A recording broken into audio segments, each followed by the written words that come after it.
Coming up on DC News Now, we're not done with the rain and the storms as we roll on into our Tuesday. We'll let you know where some of the heaviest rainfall could set up.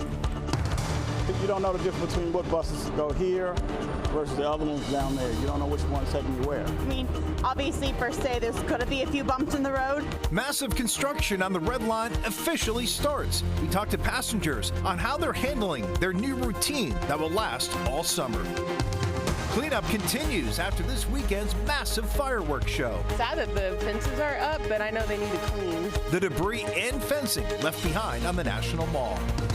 A long-awaited return. Virginia Task Force 1 is back home from rescuing survivors in Venezuela after that country was rocked with back-to-back earthquakes. We take a look at their heartwarming reunion.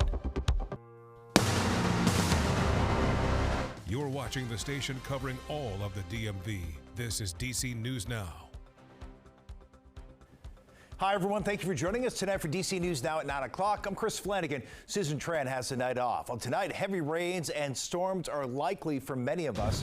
Right now, a live look at the Kennedy Center here in D.C., where the skies are actually looking pretty clear at this hour.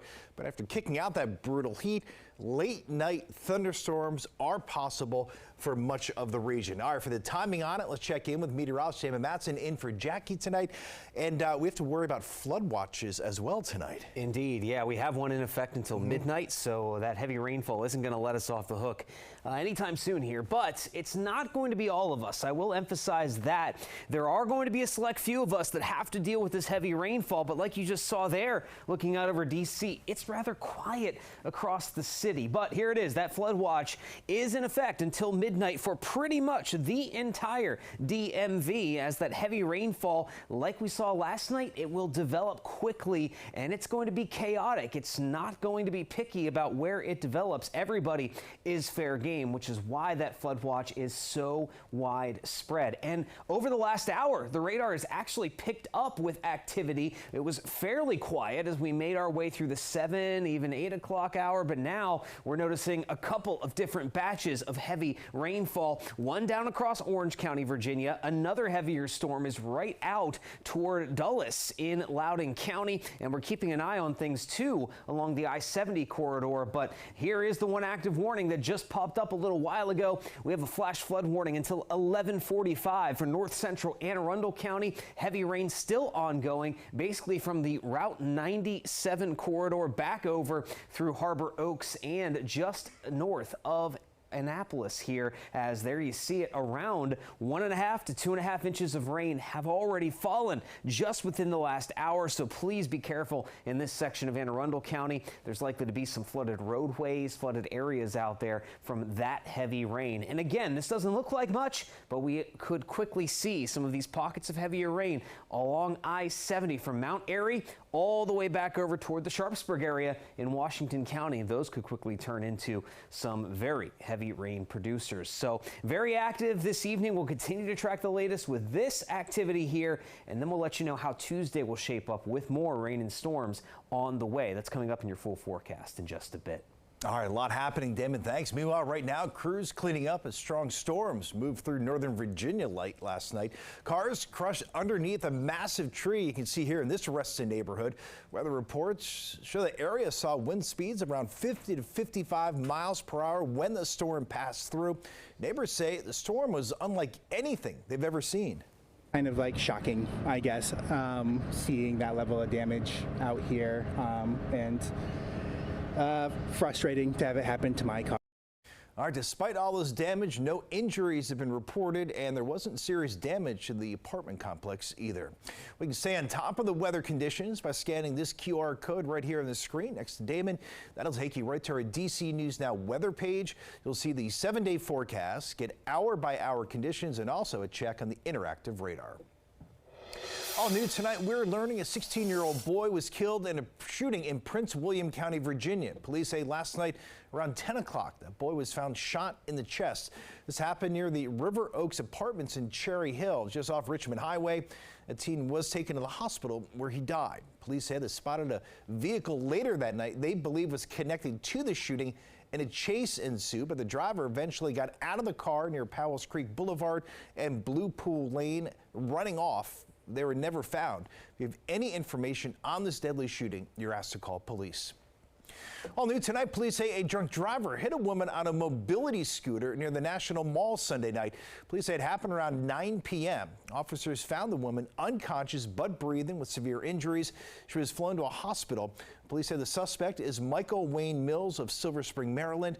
They say the woman was in the crosswalk when she was hit, and Mills attempted to drive off but was stopped by National Guard members.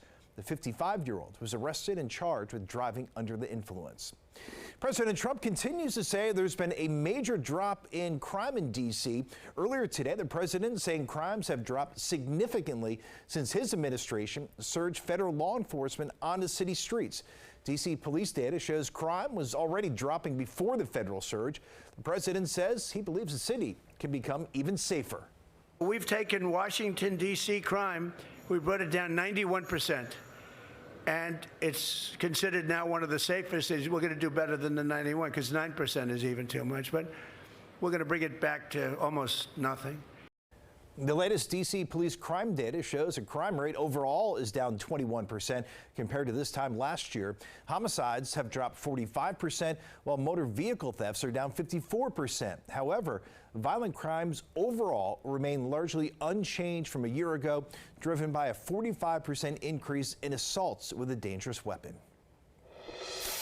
On the move, video posted on social media site X showing construction taking place on the Purple Line. Flat work is progressing at the Riverdale Park Kenilworth Station. You can see they're working on installing and finishing sidewalk, station platforms, curbs, and gutters. That metro area will connect Bethesda and New Carrollton. Service for the new line is scheduled to begin next winter. Well, major frustrations for so many commuters on the Red Line. Stations between North Bethesda and Friendship Heights are closed for construction for the next 2 months. Thousands are now having to take shuttle buses instead. DC News Now's Daniel Hamburg joining us live from Friendship Heights. And Daniel, how are commuters feeling about the first day of these major changes? Oh, Chris, some people are understanding of what's going on, and especially those who started their commutes a little earlier this afternoon fared better than those who were here around 6 o'clock when the lines were super long. Right now, people are still using these buses as the night goes on, trying to get on the right bus. Please step up the stairs to the back, folks. Please step up the stairs to the back. Free shuttle buses are replacing trains for the next 2 months between Friendship Heights and North Bethesda stations. A big thumbs down for some commuters, having to take either an express bus between Friendship Heights and North Bethesda or local service for the stations in between. Local is down there. Trying to help people get on the right bus is a process. You don't know the difference between what buses go here versus the other ones down there. You don't know which one's taking you where, initially. They don't tell you that. I see a yellow bus, I get on it, I don't know what, it's not that clear. This is what the line for buses looked like around 6:15 Monday night. People heading home from work in D.C. to Montgomery County and even Frederick County. Their commutes extended by a half hour or more. But I like that 30 minutes back eventually, yes, but it's temporary. And if it makes the Red Line run better, I can suck it up for a little bit. Metro says it's creating a second mezzanine at the Bethesda station to integrate the Purple Line, rehabilitating the platform at Grosvenor Strathmore, and maintaining the raised railway across Rockville Pike. Dedicated bus lanes on 355 are intended to speed up service. Some are choosing to skip the buses entirely. I didn't want to face the shuttles. Why take a shuttle to get an Uber from Grosvenor to my house when I can hopefully get an Uber from this spot? Metro says the shuttle buses will be running every 5 to 8 minutes during Metro Rail operating hours. They expect all the construction to be finished by September 6th. We're live in Northwest. Daniel Hamburg, DC News Now. All right, could be a long summer for so many commuters there. Daniel, thanks. Meanwhile, Metro is saying they're celebrating a ridership record. WMATA says it made more than 860,000 trips combined on rail and on buses on July 4th. Metro giving a big shout out to their staff for moving crowds safely during that rush. Well, happening now, cleanup crews are replacing the large crowds of people around the National Mall. The teardown from this weekend's massive fireworks show and President Trump's speech continues. Some of the fencing used around the security perimeter is now coming down and roads are reopened. Tents, staging, and security checkpoint areas are also being torn down. As for the reflecting pool, that is still fenced off, although the Lincoln Memorial is back open. You can see here debris from the fireworks both in the pool and the sidewalks around the pool. There's a lot of debris in the reflecting pool and a lot of debris on the sides, and it's still murky and green and stinky. So much better now that all of the events are over. We weren't even able to come over here for the first couple days we were here. Well, there are still some small road closures around the mall tonight, including on 15th Street Northwest. Those should reopen once a cleanup wraps up.